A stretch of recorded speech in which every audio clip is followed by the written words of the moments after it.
Everybody, Dan Illman, Ashley Mailloux, the DRF race of the day for Sunday, February the 25th, race number 9 at Santa Anita. It's the wishing well for Calbre fillies and mares going down the hill at about 6.5 furlongs. As we take a look at this full field, you got a little bit of everything in here, Ashley. You've got sharp horses stepping up in class, horses returning off layoffs, but perhaps the key to the race is whether the number 7, Ice Dancing, a very accomplished filly on the dirt, can switch to the turf. Very accomplished, talking about her grade 3 victory right after she broke her maiden, and she's speedy. Now we'll have to see if her speed translates to the turf, but I think there's a lot of speed signed on in this race, and I think not necessarily that it will, set up for deep closers, but you never know depending how fast they go early on. There's horses like Phenom, who I think is going to be involved early, very impressive last time out, and overall, I thought this was a really good field from a betting perspective. I agree with you about the pace scenario. As we throw up the Timeform US pace projector, I think this pace is going to be fair to fast. Gracelyn Gray gets a better post position this time around. I think she's going to show speed. Phenom, you mentioned, very quick in her most recent start. And we shouldn't sleep on Violent Runner, who's shown a lot of speed on dirt and is going to try to transfer that form to the grass as well. Carmen Miranda, the number 8, can also be close.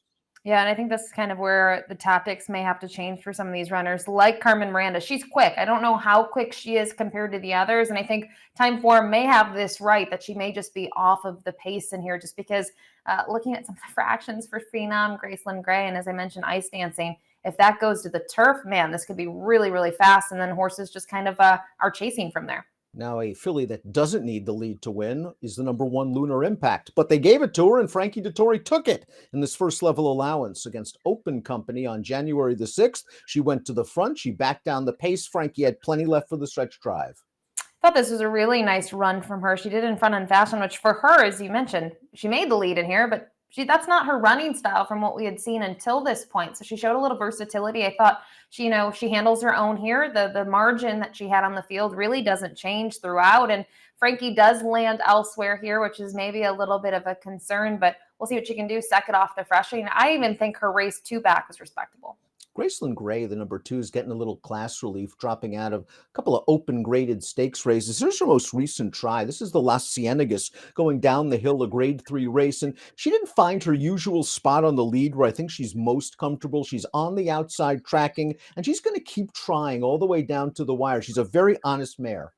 And for her, this is certainly a little bit of relief for her in terms of what she had faced last time out, in my opinion. I think it's a good effort from her. I also like that she's going to have another crack at 6.5 in consecutive starts, because prior to that, she was going longer. She cut back, and now she stays with it. I think she will be a tad sharper. Number 3 is Phenom, and this mare looks to be coming into her own. She's won her last 2 races, including this start, entered for $50,000 in the first off the Doug O'Neill claim. Now, it was only a 4-horse field. She was the main speed. Frankie grabbed it and just opens up at will. The short field is the concern, but the way she does this makes you think otherwise. She really draws clear here. She dominates.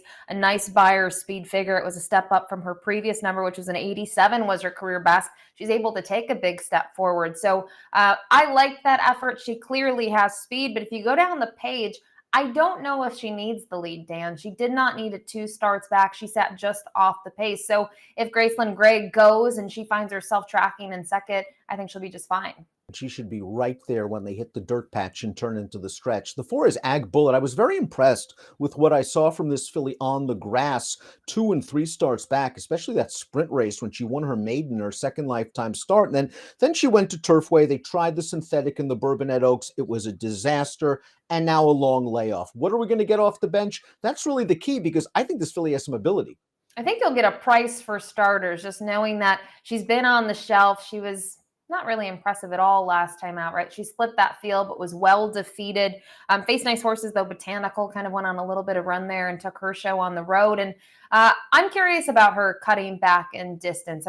My concern is the layoff, but she's working well. But I think this might be a stepping stone to see where she's at and then to kind of plan her 4-year-old campaign. So I'll have my eyes on her. If the pace is hot, keep an eye on the number 5, Miss Lizzy, who comes off a rallying win against first-level allowance types, going 3/4 of a mile. Now, this trip worked out. She's in behind horses for a second. You're worried, how is she going to find her way through? Well, she's going to accelerate at just the right time, find a hole, get to the outside, and run them down. And she got the pace help that she needed in this race. They went very fast, 22 flat, 44 and 3, 56 and 4 for that final time of 108 and 3. And if the pace is hot, maybe she could get a piece here. She's going to be a price. I think her numbers are a little below a couple of others in here, but not horribly below them. An 85 would put her in the mix. And the downhill effort, 2 starts back down, I actually thought that was a good effort where she was able to come from off of it. Valiant Runner, the number 6, is graded stakes placed on the dirt, and she's dropping out of a couple of graded stakes races. 3 starts back, going 6.5 on the dirt. She looked pretty good, winning an open second level allowance. Can she run on turf? The jury's still out. She's only run once on it, and she didn't run very well, but it was her career debut, and she's likely a much different horse now. You don't think you can read into a debut on turf, especially when they haven't made no motion since then to put her on it. But then that also raises the question, why now? Why have they decided to go back to the turf? She's a 6-year-old. She already has those 14 races under her belt. I think the distance shouldn't be an issue. She was able to win at 6.5, 3 back, but it was on the dirt. So for her, the surface will be the question in terms of trip. As we saw with the time form pace projection, she figures to be somewhat close to it.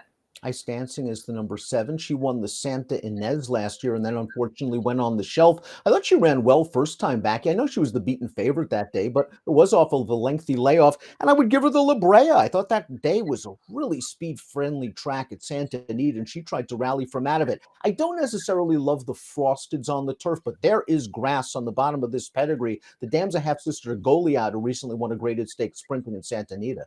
She might have been overmatched in general in La Brea, but as you mentioned, she tried to come from off of it. The furthest she's ever been back early on in terms of lengths and in position. It was a field of 9, and that's where she found herself early in 9th place and tried to make a run. Wasn't able to do so. Big Pond, the runner-up, came back to win next time out. So we know what kind of the quality of the La Brea was. And I think this is a good spot to put her on the turf in comparison to others. I kind of made the argument, why Violent Runner now, at least with this filly? She's lightly raced. They're going to try it. The pedigree, as you've alluded to, though, maybe doesn't scream turf.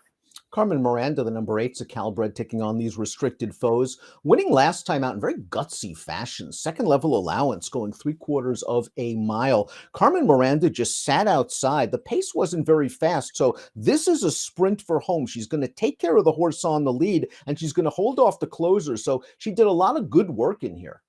Did a lot of work. And I think she could get a piece in here. I'm not sure I see her as necessarily the horse that can take the win honors, but Phil D'Amato had a great meet. I think he spots these horses well when he makes the decisions to put them, say, on the downhill on the turf or put them into stakes competition. And, her one stakes try as of recent was on the dirt. So it was an okay performance, but I think she's more of a turf horse. Here's one Silk Stocking. Here's a Maryland bred who just missed last time out in a blanket finish. Second level allowance going down the hill. The problem is that race was all the way back in April, so she's going to have to do it off of a lengthy layoff. She has won off layoffs in the past, but this is an extended break. Extended break, and she's going to face some of her stablemates, which to me, one of her stablemates looks like a logical player in here. And it makes you wonder why they're going in this spot where there's probably softer spots she could have went, and it is a full field, but the owners and connections must think she has a shot. I don't mind her race in the megahertz. It was going longer, but for me, I just think there's others that are more intriguing off a layoff. Dettori's had some success with several of these runners. He's going to choose the 10 School Dance, a Kentucky bred trained by Phil D'Amato. Now, this mare has shown a lot of ability in graded stakes races. She fits in this restricted race because the restriction is you haven't won a graded stakes race on the turf, but she has come close. The question is, off a substantial layoff, does she want to go short? I don't know. Her class is certainly there. We see the waters that she's been in. They're deep waters time and time again, and she's showing up. I mean, she got a second in a grade 2, 3 starts back, but she's had little things. She's had a break between the race in May and August, and then we haven't seen her again since then. So this is a drastic cutback in distance. And the other thing I found interesting about her is it's another one for Phil D'Amato, but Frankie Dettori lands on this horse. Go down the page. She's never been aboard her before, and he really doesn't ride for Phil too often. So there's a little bit of a lure and kind of a little mystery around this mare. Warren's Candy Girl, the number 11, is another one of those Calbreds I mentioned in the Open, taking on these restricted competition. She ran well last time out in the Osanitas. This is at Del Mar going a mile. She's very honest. Here she is swinging to the outside in the stretch. She comes with a determined run. She's won 2 out of her last 3 starts, but the problem is this isn't the Del Mar fall meet. This is early in the Del Mar summer meet, so she's got to deal with a lengthy layoff and a cutback in distance. A similar situation as Frankie's horse, School Dance. A very similar situation. I think the one thing of Warren's Candy Girl, just 1 for 11 on the turf course at Santa Anita, but she does have a bunch of second place finishes on her resume, and she's going to cut back in distance. And in one way, I see her, I go, wow, if the pace is hot, she could be flying late. But at the same time, they're going to go quicker up front, most likely. And you don't want her to be run off her feet and have too much work to do late. But I still think even on the cutback, she could get a sliver in here. She's certainly going to be flying late. Win or lose, I think several of these fillies and mares are going to do some very good things in this year. Check out the Daily Racing Form YouTube channel for the latest DRF videos. Click and subscribe. And now we'll take a look at our top selection. It's a wide open event. We're both going to go with Phenom. I think that from a trip standpoint, you laid it out perfectly. She's fast. She doesn't need the lead. She's going to be right there turning for home, and she is sharp. And that's why I went with her here for those reasons that we talked about. I think, having the speed is a benefit to her, but there's other speed signed on. We said she doesn't need the lead. If she ends up second or third early on, at least she can pass horses where she's not going to have so many to pass. There's some deep closers in here and speed only horses. So I think she's kind of the best of both worlds. You're going 3, 10, 2, and 1. I'm going to focus on the 3 and the 2 with the 9 and the 11 horses. I might want to watch for later down the road. They're returning off layoffs. Fun race. It's our Sunday DRF race of the day. It's at the Great Race Place, Santa Anita. Race number 9, the Wishing Well. Good luck.